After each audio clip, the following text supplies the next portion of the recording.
So we were having conversations about this in April, May, and June of 2020, and asking similar questions. Everyone was confused, asking questions about masks, about distancing, about the economy, Great Barrington Declaration. Martin Kulldorff was on the show.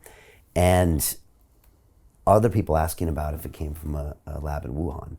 Now, the first few got us taken off these tech platforms. Mentioning Wuhan would have gotten you sent to the loony bin at that point. I mean, that was almost code red.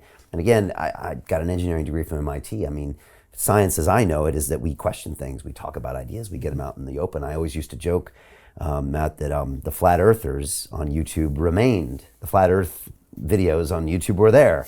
And if you want to watch them, you can watch them and you can debate them, and that's okay. Right. But anything asking questions about the virus or the origin virus was silenced. And the reason I bring it up is because in your investigation, there's a lot of powers involved here, from the Chinese Communist government to Fauci in America and pharmaceutical companies, et cetera. So how does this unfold? And this becomes very not about science very quickly, right? That's true. Alina's a practicing scientist. I've been a journalist most of my career, although I started as a scientist. We brought different skills to this.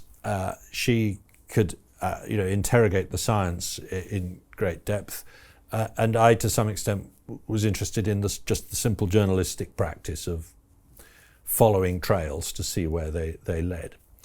Now, what was quite interesting is that, as you say,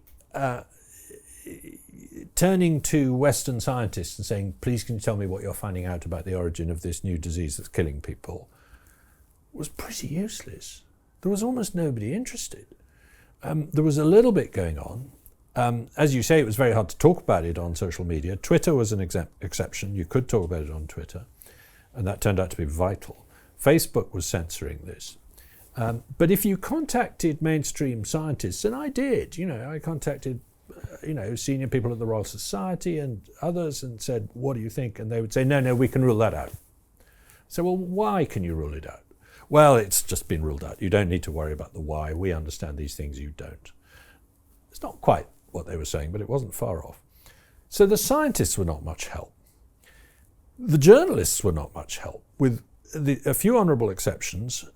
Ian Birrell on the Mail, John Sudworth at the BBC, who tried to go to this Mojiang site. Most journalists said, no, that's a conspiracy theory, we're not even going to investigate it. Well, if you're a sniffing newshound wanting to make a career, why not, have a go at this? It's a really interesting question. How did this pandemic start? So that was disappointing. And the science journalists, worst of all, they would just say in a very patronizing tone, "You don't know what you're talking about. I work for Nature or New Scientist or something like that. And I can tell you, I've talked to my friend, Dr. Fauci, and he says no." Well, that isn't quite good enough. The point of science is you don't take arguments from authority, you take arguments from evidence, right? If you want arguments from authority, join the Catholic Church. That's the way it works. So the scientists weren't much good, the journalists weren't much good, politicians weren't much good, they weren't finding out very much. The spooks weren't much good. I mean, I had conversations with senior intelligence officials in the US who said to me in conspiratorial tones, "We've just found out the following." And on one occasion I said, "Not only have I read that in the media, I've written that in the media." Is that all you've got? So that wasn't much help. The heroes for us of the story were what we call the internet sleuths. And these were a bunch of completely random people who got interested in this story and turned out to have the forensic skills to pursue rabbit holes in the internet and find out where they led. There's a guy in India called The Seeker. His real name is Jeet Ray, and but he goes under the name of The Seeker. He's quite happy for us to tell the world who he is in our book. But he's a young man in Bhubaneswar who, as he puts it, knows how to use search engines. Well, that sounds pretty simple. But what he means by that is he got hold of some login details for Chinese websites where academic theses were stored. And he found some goldmine information. He found these 9 viruses 8 of these 9 viruses that they weren't talking about. He found the thesis that described what happened to those 6 guano miners, 3 of whom died at the Mojiang mine, and so on. So then there's a guy in Spain called Francisco Ribera, he's basically a professional auditor. He knows how to audit companies, right? And he knows that what you do is you look for missing invoices, to see whether or not somebody's fiddling their expenses or whatever it might be. So he starts to compile what he calls a big Sudoku, which is every serial number of every virus that the Wuhan Institute of Virology has collected, and where they're collected and what the genome of the virus looks like, etc. Now, some of this stuff is published. It's dumped on genetic databases and other things. Others you can infer from other things, or you can find it from secret sources or something. But eventually he's compiling an itinerary for these guys. On what date were they at which cave in Yunnan? And which serial numbers correspond to that expedition to that cave? And he eventually says, hang on, they've collected 8 other SARS-like viruses from the Mojiang mine shaft that they've not told us about, and they're closely related to SARS-CoV-2. In fact, they're the 2nd, 3rd, 4th, 5th, 6th, 7th, 8th, and 9th most closely related at the time virus to SARS-CoV-2. So, Francisco is another very good example of he was doing this in his spare time. Both of these guys live with their mums. This isn't, to start with, everybody said, the Seeker must be something to do with CIA or Indian intelligence.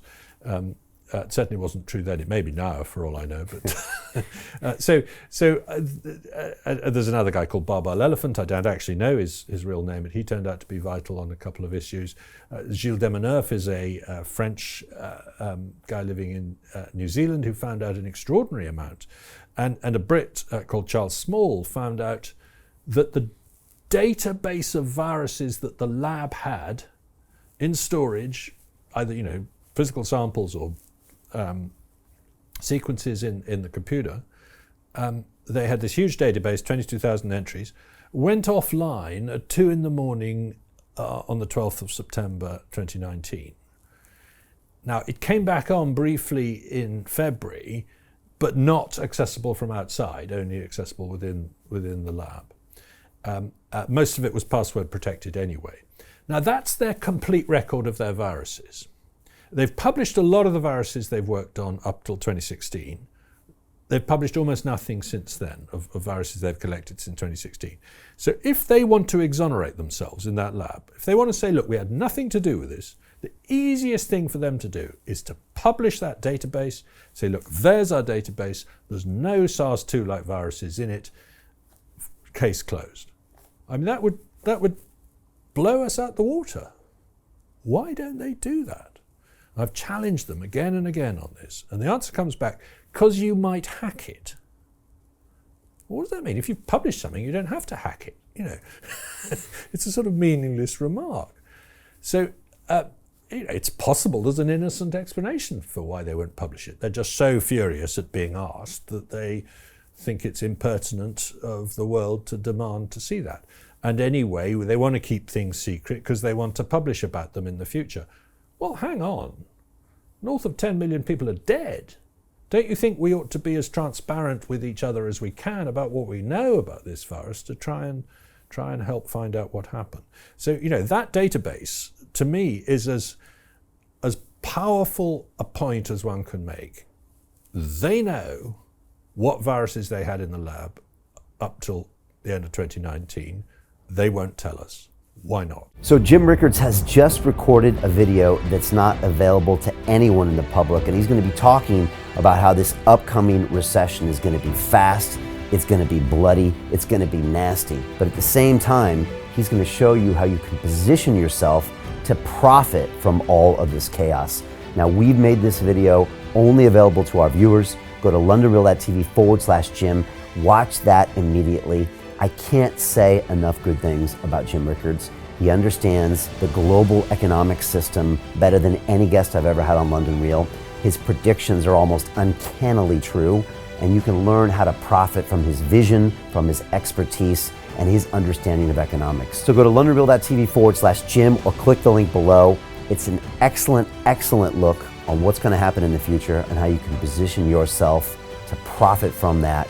Jim is one of the best in the business, one of my favorite guests on London Real, and he's very, very good at predicting the future and showing us all to profit from it. So click the link, and I hope you enjoy.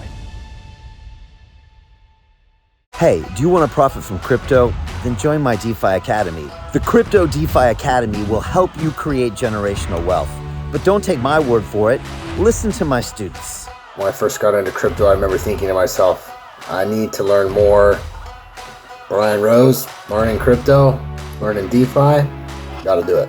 I am so grateful that I jumped in and did this. I had to break through some limiting beliefs that I can do this, that I can afford this, that I can be in this. It challenges the things that are deeply rooted within us. Joining DeFi Academy has been one of the best decisions I have made on my blockchain journey. This course was a life changer, a game changer, a huge eye-opener, coming from knowing practically nothing at the speed of the learning over 4 weeks was just fantastic. The information you provided in this class was invaluable. I feel far more confident in my next steps.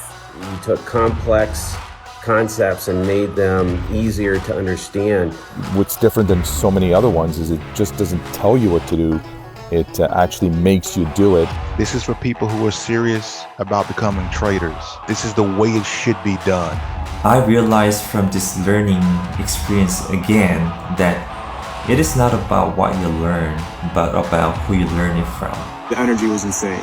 I've never experienced such incredible energy on a live call. Brian Rose, you are a legend, my friend. It's the only thing in the market where you can get all information and learn everything what you need to know. Everything is so clear and so well done, and I'm just forever grateful for this program. It made me feel so much more confident about crypto than I did before.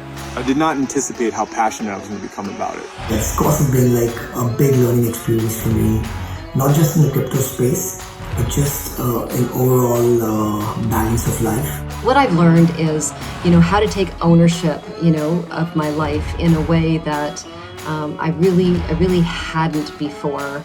Yeah, you can't put a price on that, really. I would recommend it to anybody, top notch. Excellence does not come cheap. So if you want excellence, you gotta pay for it, but it's so worth it. Pull the trigger. That's what this course is about. You're not going to regret it, really. It's amazing. Thank you, Brian and team. So what are you waiting for? Crypto is happening now. Click the link below, submit your application, and let me mentor you on how to create generational wealth and build the decentralized financial infrastructure of the future.